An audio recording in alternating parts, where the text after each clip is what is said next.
Hello दोस्तों, crime TV 24/7 में आपका स्वागत है। प्रीति राठी केस 2013 का वो केस जिस पर पूरा देश रोया था। आपने अब तक हैवानियत की दर्जनों दास्तान सुनी होंगी, लेकिन जो सच्ची कहानी आज आपको हम सुनाने जा रहे हैं, उसे सुनकर आप भी सिहर जाएंगे। 2013 में घटी इस घटना पर तब लगभग पूरा देश रोया था। इस केस की सुनवाई के दौरान मामले की पैरवी कर रहे वकील ने इस अपराध को महिला जाति के साथ की गई अब तक की सबसे बड़ी हैवानियत करार दिया था। वहीं इस केस की सुनवाई कर रहे जज ने फैसला सुनाते समय ऐसी टिप्पणी की थी जिसे सुनकर हर किसी की आंखों में आंसू आ गए थे। आखिर ये घटना क्या थी और कहां घटी थी? इस केस की सुनवाई के दौरान जज ने क्या टिप्पणी की थी इस केस में और क्या कुछ हुआ था? आइए जानते हैं सब कुछ। आप बस ऐसे ही बने रहिए इस वीडियो के आखिर तक।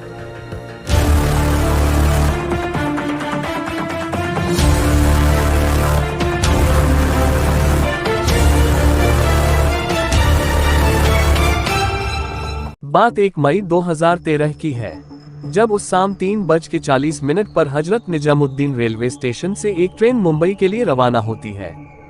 जिस ट्रेन में हजारों लोग सफर कर रहे थे, उन्हीं में से एक 23 साल की लड़की थी जिसका नाम था प्रीति राठी, जो दिल्ली के नरेला इलाके में रहती थी।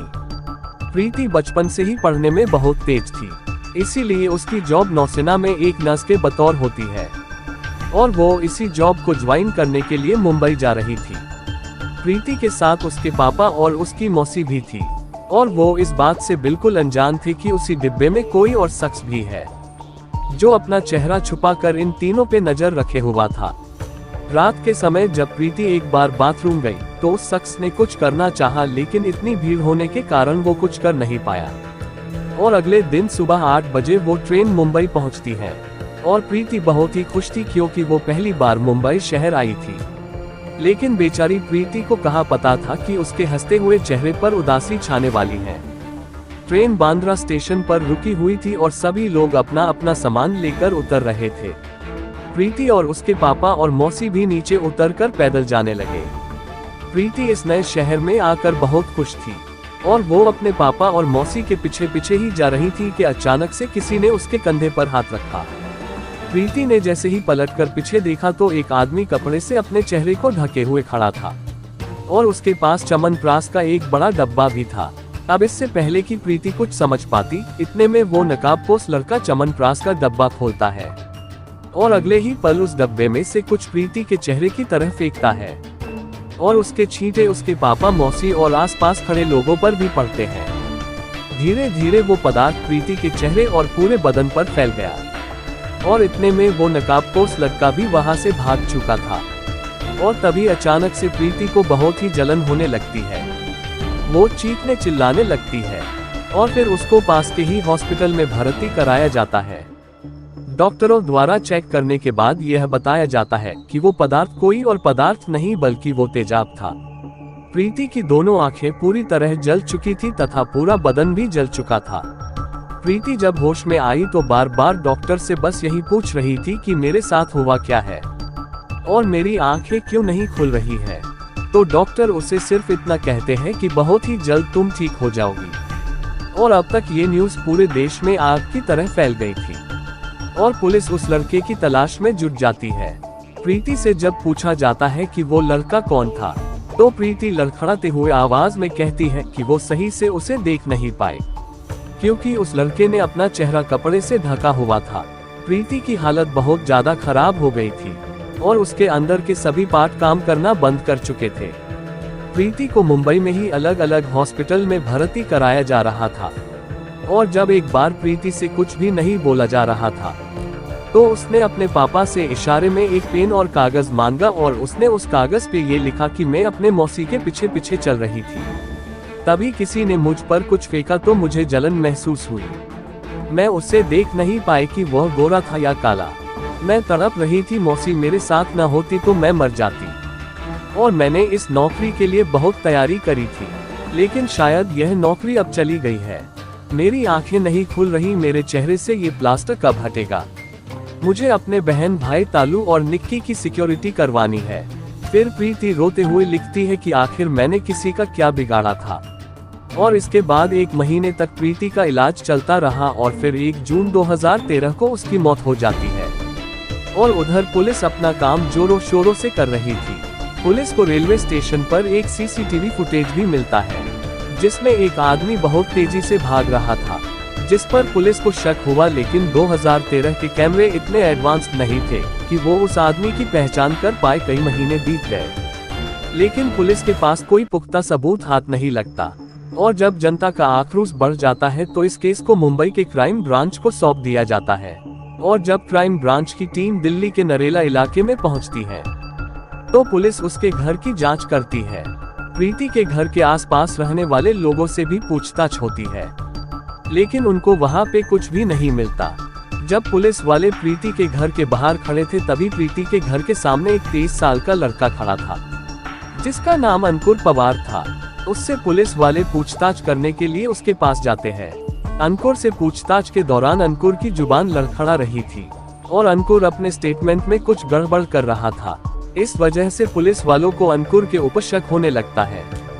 प्रीति की एक फ्रेंड खबर देती है कि प्रीति ने ही उसको बताया था कि अंकुर प्रीति को धमकियां देता था कि वो उसे मुंबई में देख लेगा।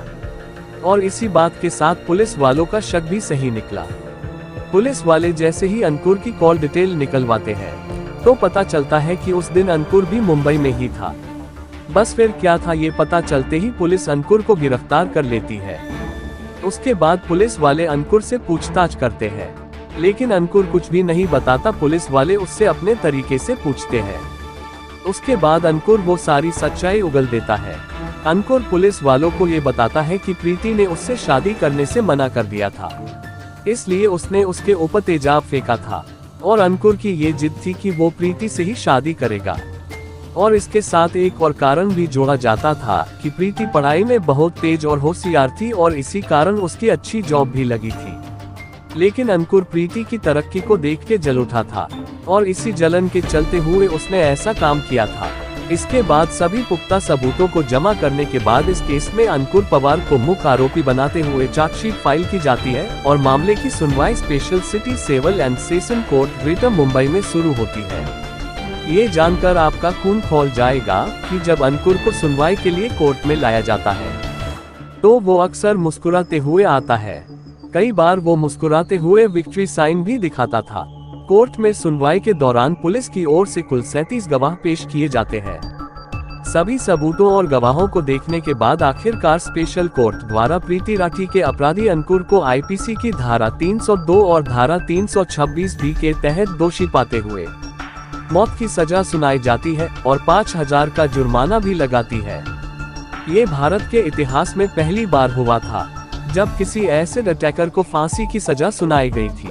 इस मामले में पैरवी कर रहे वकील ने अंकुर की इस दरिंदगी को किसी भी महिला के खिलाफ की गई अब तक की सबसे बड़ी हैवानियत करार दिया था। वहीं इसी मामले की सुनवाई कर रहे जज ने फैसला सुनाते हुए कहा था, इस एसिड अटैक की वजह से प्रीति का चेहरा इतनी बुरी तरीके से जल चुका था और इतना भयानक हो चुका था कि अगर प्रीति ने अपना चेहरा शीशे में देख लिया होता तो वह शायद पहले दिन ही मर जाती। ये टिप्पणी अंकुर की दरिंदगी को बताने के लिए काफी है। अंकुर पवार कितना बड़ा शैतान और पत्थर दिल इंसान था, इसका अंदाजा आप इस बात से भी लगा सकते हैं कि जब जज ने उसे फांसी की सजा सुनाई तो उसके चेहरे पर जरा भी डर का एहसास नहीं था। उसने प्रीति के साथ जो कुछ भी किया उससे इसका भी अफसोस नहीं था। वो कोर्ट में बड़ी बेशर्मी से मुस्कुरा रहा था। उसकी ये क्रूर हंसी प्रीति के परिवार वालों के जख्म पर नमक जैसी थी। मुंबई सेशन कोर्ट से पहले ही अंकुर को फांसी की सजा मिल गई, मगर अंकुर ने बॉम्बे हाई कोर्ट में इस फैसले के खिलाफ अपील कर दी। हाई कोर्ट में इस मामले की लंबी सुनवाई के बाद जून 2019 में बॉम्बे हाई कोर्ट ने सेशन कोर्ट की फांसी की सजा के फैसले को उम्र कैद में बदल दिया। वैसे जिस दर्द से प्रीति गुजरी थी और जिस दर्द से प्रीति के माता पिता को गुजरना पड़ा, उस दर्द के सामने शायद उम्र कैद की सजा तो क्या फांसी की सजा भी कम ही होती। यदि आप कुछ कहना चाहते हैं तो कमेंट बॉक्स में जरूर कहें। अगर आपके अंदर भी वो डिटेक्टिव है जिसे ट्रू क्राइम केसेज पसंद है तो ऐसी ही और भी वीडियोस के लिए इस चैनल को सब्सक्राइब करें और वीडियो को लाइक शेयर करना न भूले। अब मिलते हैं आपसे नेक्स्ट वीडियो में, तब तक के लिए बाय।